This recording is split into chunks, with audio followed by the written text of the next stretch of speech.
Jangan lupa subscribe di YouTube channel Metro TV News dan juga nyalakan notifikasinya.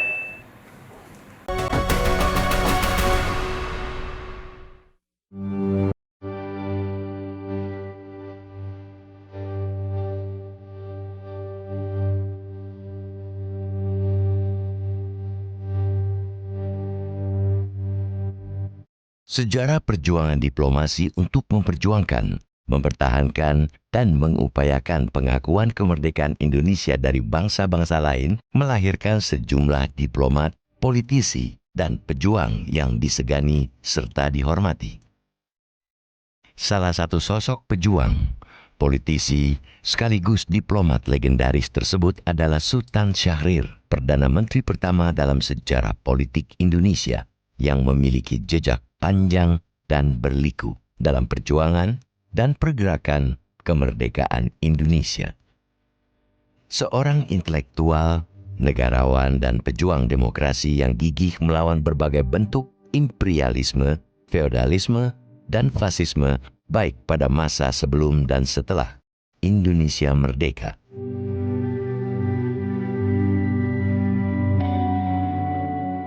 We began to regain our soul and gave birth to a national movement which aimed at freedom from Dutch colonial rule.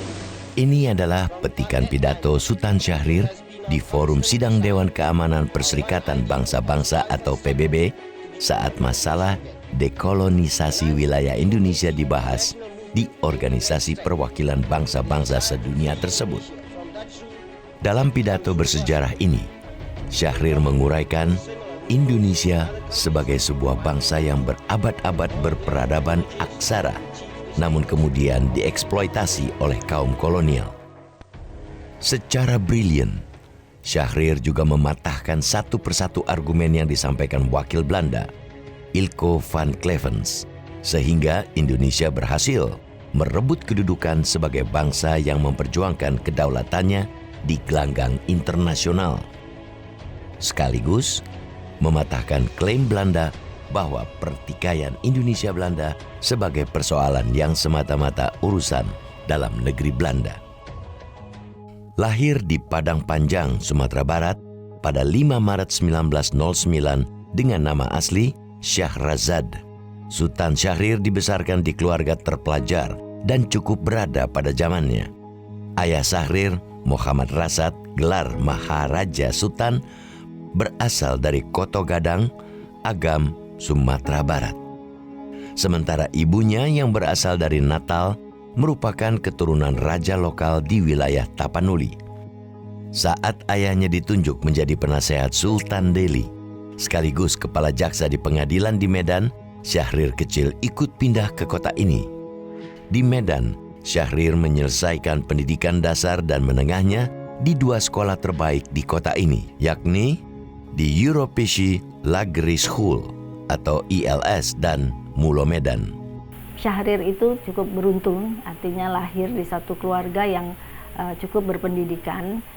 Dari kecil itu buku-buku, majalah itu ya, satu keberuntungan gitu ya. Dia mendapat banyak exposure dari keluarganya, dari ayahnya, dari ibunya, dan sejak kecil itu ibunya sering menceritakan tentang 1001 malam. Saya ingat banget itu cerita ini gitu. Selalu tiap malam dia menceritakan anak-anaknya gitu. Jadi sejak kecil juga anak-anaknya sudah diberikan kemampuan untuk berimajinasi, kemampuan untuk berpikir dan sebagainya gitu.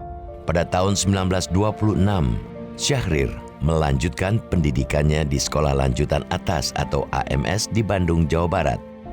Di kota ini, Syahrir tak hanya sibuk belajar, namun juga aktif dalam kegiatan teater dan politik. Pada tahun 1927, Syahrir misalnya tercatat sebagai salah satu pendiri Young Indonesia yang di kemudian hari berganti nama menjadi Pemuda Indonesia, organisasi pemuda yang menjadi penggerak utama penyelenggaraan Kongres Pemuda kedua yang melahirkan Sumpah Pemuda pada 28 Oktober 1928. Setamat dari AMS, Syahrir pergi ke Amsterdam, Belanda dan kuliah di Fakultas Hukum Gemeente Universiteit van Amsterdam. Syahrir juga mendaftar di Universitas Leiden, namun jarang menghadiri kuliah. Saat itu, Syahrir justru tertarik dan serius mempelajari sosialisme. Syahrir akrab dengan Salomon Tas, ketua klub mahasiswa Sosial Demokrat, dan istrinya Maria Dachetow demi lebih mengenal dunia proletar dan organisasi pergerakannya. Syahrir sempat aktif di Sekretariat Federasi Buruh Transportasi Internasional. Selama di Belanda, Syahrir juga aktif dalam Perhimpunan Indonesia atau PI yang ketika itu dipimpin Muhammad Hatta. Meski berada di Belanda, Syahrir, Hatta, dan para aktivis PI di Belanda aktif memantau dinamika pergerakan kemerdekaan di Hindia Belanda. Pada awal tahun 1930-an, saat Soekarno ditangkap pemerintah kolonial dan PNI kemudian membubarkan diri, Syahrir dan Hatta aktif memperjuangkan agar pergerakan kemerdekaan tidak surut. Keduanya menginisiasi pendirian Organisasi Pendidikan Nasional Indonesia yang kerap disebut sebagai PNI Baru. Lewat tulisan-tulisan mereka yang dimuat di majalah Daulat Rakyat yang diterbitkan PNI Baru, Syahrir dan Hatta berupaya mendidik massa dan terus menghidupkan semangat perlawanan terhadap pemerintah kolonial. Pada akhir tahun 1931, Syahrir pulang ke tanah air dan memimpin PNI Baru. Pengalaman Syahrir terjun dalam pergerakan buruh internasional banyak ia praktekkan di tanah air. Namanya kan golongan Mardika tuh. Waktu PNI Soekarno dibubarkan, golongan Mardika inilah yang sebetulnya menginisial diri sebagai kelompok yang ingin melanjutkan itu. Ingin melanjutkan daripada perjuangan Partai Nasional. Sehingga mereka mendirikan PNI Baru itu. Saat Hatta pulang ke tanah air pada Agustus 1932, mentor politik Syahrir ini ganti memimpin PNI Baru. Bersama Hatta, Syahrir menjadikan PNI Baru sebagai organisasi pencetak kader-kader pergerakan.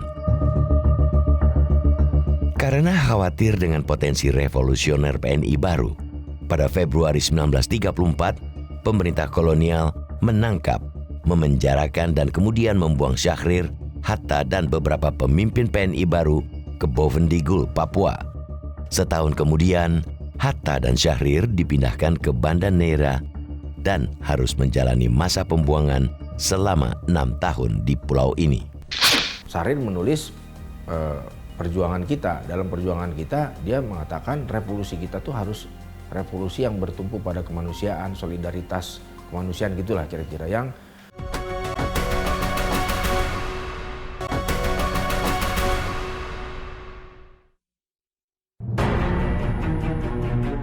pada awal Februari 1942, saat kekuatan militer Hindia Belanda di banyak wilayah terdesak oleh gerak laju bala tentara Dai Nippon Jepang, Hatta dan Syahrir diangkut pemerintah kolonial ke Jawa.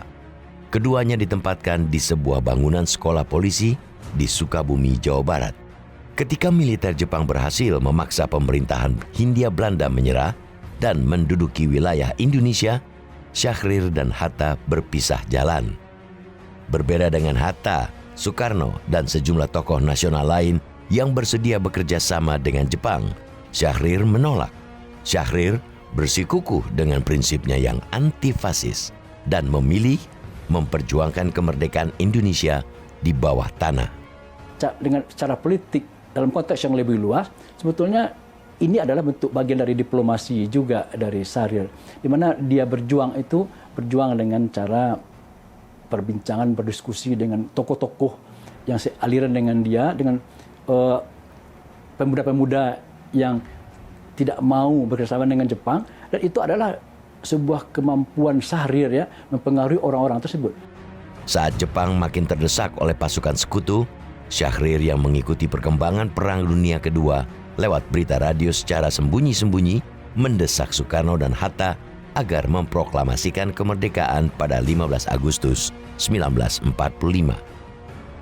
Namun desakan ini tidak direspon baik oleh Soekarno dan Hatta yang menganggap Jepang masih kuat.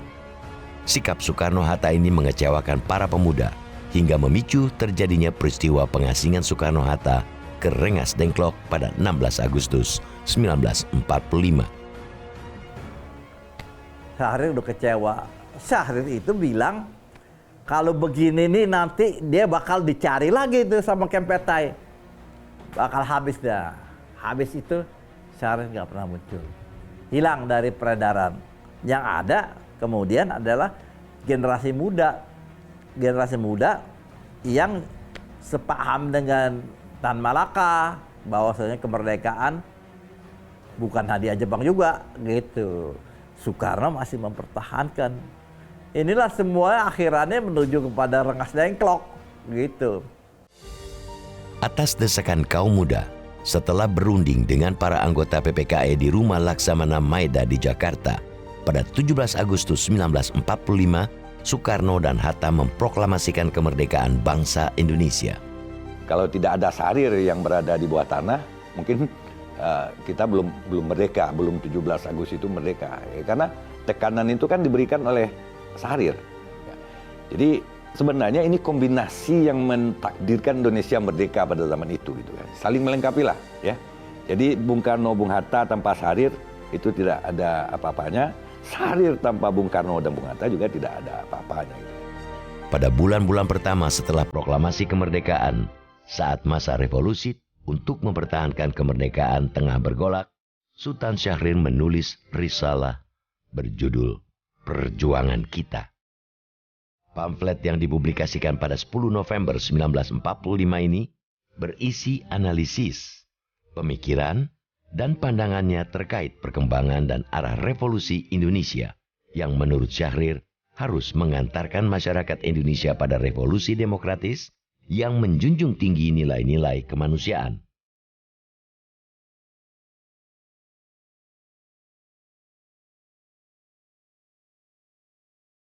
Syahrir menulis perjuangan kita. Dalam perjuangan kita, dia mengatakan revolusi kita tuh harus revolusi yang bertumpu pada kemanusiaan, solidaritas kemanusiaan, gitulah kira-kira, yang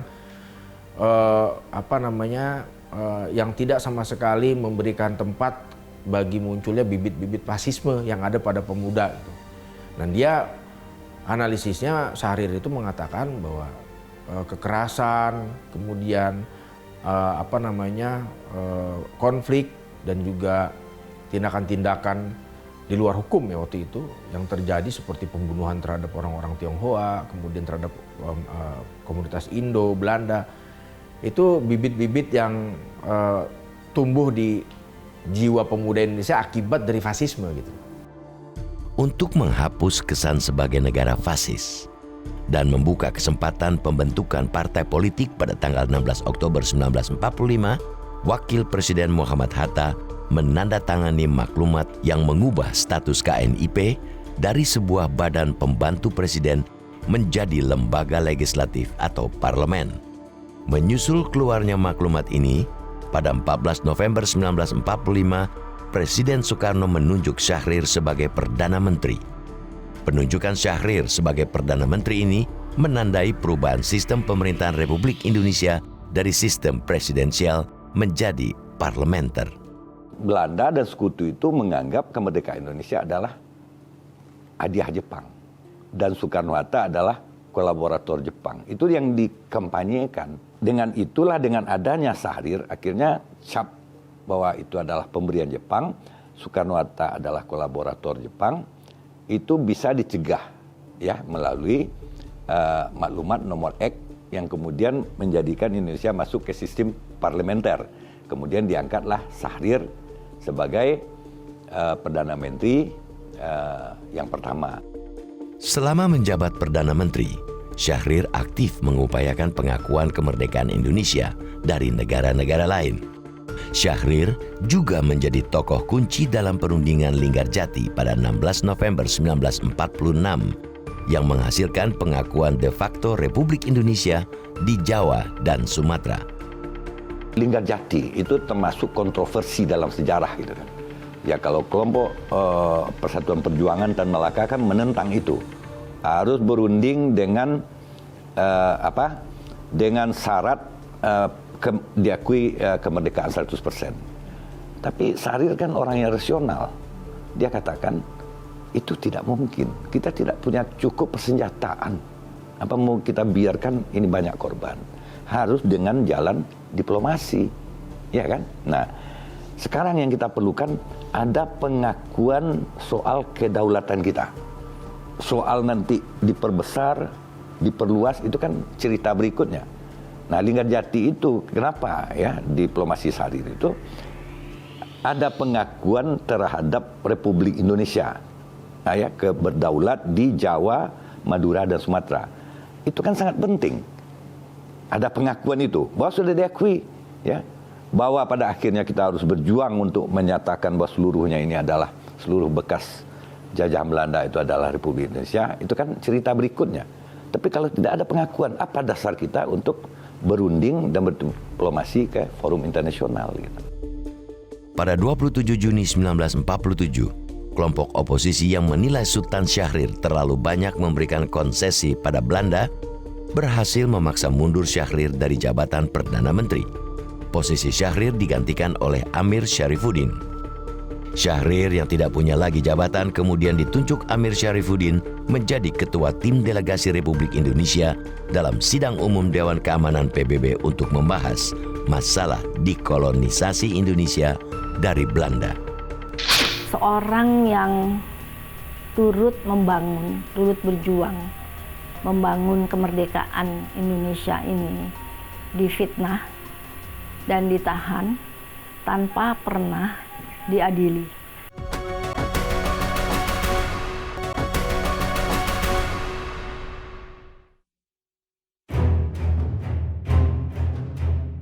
Setelah pengakuan kedaulatan Indonesia pada 27 Desember 1949, Sultan Syahrir yang tidak berada di pemerintahan dan hanya menjadi warga negara biasa, berupaya mengembangkan Partai Sosialis Indonesia atau PSI yang didirikan pada 12 Februari 1948. Menjelang peristiwa Madiun lah ya, hubungan tuh udah nggak baik gitu ya. Jadi hubungan tadi yang tadinya ada keinginan Syahrir dan Amir Syarifuddin bersahabat abadi gitu, ternyata enggak, terjadi perbedaan-perbedaan. Maka kemudian pecahlah Partai Sosialis itu. Partai Sosialis itu pecah, maka muncullah dari anak-anak buah Syahrir itu untuk mengusulkan seperti Pak Badio dan kawan-kawannya itu partai baru, namanya Partai Sosialis Indonesia. Pada awal tahun 1950-an, saat Syahrir menjadi seorang yang terpinggirkan dari panggung politik, peran orang-orang kubu sosialis di pemerintahan terus merosot. Sebagai partai kader, PSI juga susah berkembang menjadi partai massa. Akibatnya, jumlah pendukung partai ini hanya beberapa ribu orang. Partai kader kan? Kenapa? Karena Syahrir itu percaya sekali pada pendidikan. Jadi menurut dia kalau kita berjuang untuk sesuatu, kita harus tahu apa yang kita perjuangkan. Kita nggak bisa hanya, oke, ya senang ikut-ikut aja, ikut-ikutan istilahnya, nggak bisa. Gitu. Jadi kita harus tahu. Nah itu berdasarkan apa? Berdasarkan pendidikan. Pendidikannya gimana? Ya harus mendidik, jadi harus mendidik kader. Nah itu tidak mudah kan. Jadi tentunya perlu waktu dan orang-orang yang akan ikut juga perlu waktu untuk dididik dan sebagainya. Nah itu jadi partainya kecil kan. Saat pemilu pertama tahun 1955 digelar, PSI hanya meraih 2% suara pemilih secara nasional dan hanya mendapat 5 kursi di parlemen. Cuma dapat 4 kursi. Tidak famous lagi seperti tahun 46 gitu. Pada era demokrasi liberal, terutama pasca pemilu tahun 1955, hubungan Sultan Syahrir dengan Presiden Soekarno memburuk. Pada masa ini, Syahrir seringkali terlibat saling kritik dengan Soekarno. Syahrir kerap mengkritik Soekarno sebagai seorang nasionalis yang terobsesi dengan persatuan dan menjunjung tinggi sistem partai tunggal dengan bayangan mewujudkan Indonesia yang satu. Syahrir menilai sistem partai tunggal merupakan ancaman karena bisa memberikan kekuatan bagi penguasa untuk menjadi penguasa yang otoriter dan bertolak belakang dengan prinsip demokrasi. Kekhawatiran dan kritik Syahrir ini belakangan terbukti. Pada tanggal 5 Juli 1959, Presiden Soekarno yang jengkel dengan sistem multipartai mengeluarkan dekrit presiden yang mengakhiri keberadaan parlemen yang dihasilkan dari pemilu tahun 1955. Bung Karno itu memiliki visi yang bertambah lama bertambah tendensius anti demokrasi gitu ya, kan begitu. Sedangkan Syahrir ini masih ingin mempertahankan itu. Ya sebenarnya kan kalau saya melihat bukan soal pribadi semuanya ya, tapi juga dinamika politik yang berkembang ketika itu ya, termasuk juga Bung Hatta ya disisihkan, tidak diterima karena ada pihak-pihak lain yang berkepentingan begitu dekat dengan Bung Karno ketika itu. Hubungan Sultan Syahrir dengan Presiden Soekarno makin memburuk. Setelah pada tahun 1960, pemerintah Soekarno membubarkan PSI dan Masyumi karena dianggap terlibat pemberontakan PRRI Permesta. 2 tahun kemudian, dengan tuduhan terlibat dalam tindakan subversif, Syahrir dan beberapa tokoh lain seperti M. Natsir, Subadio Sastro Satomo, Muhammad Rum, dan lain-lain ditangkap dan dipenjara tanpa melalui proses pengadilan. Mereka ditangkap tak lama setelah terjadi insiden pelemparan granat ke arah rombongan Presiden Soekarno saat berkunjung ke Makassar pada 7 Januari 1962. Mengapa Bung Karno menawan Syahrir tahun-tahun 62-an itu berhubungan erat dengan mungkin pilihan dan aliran politik yang mereka miliki. Syahrir adalah salah seorang pendiri dan tokoh utama Partai Sosialis, dan sejak akhir atau paruhan kedua 50-an aliran dan partai ini kan relatif berseberangan dengan Bung Karno. Pada tahun 1966, Syahrir yang dipenjara berpindah-pindah menderita stroke. Karena sakit yang dideritanya, Syahrir diizinkan berobat ke Zurich, Swiss. Namun di Swiss, Sultan Syahrir mengembuskan nafas terakhirnya pada 9 April 1966. Si Bung kecil, dengan jejak besar pemikiran dan perjuangan ini, meninggal dengan masih menyandang status tahanan politik. Seorang yang turut membangun, turut berjuang, membangun kemerdekaan Indonesia ini, difitnah dan ditahan tanpa pernah diadili.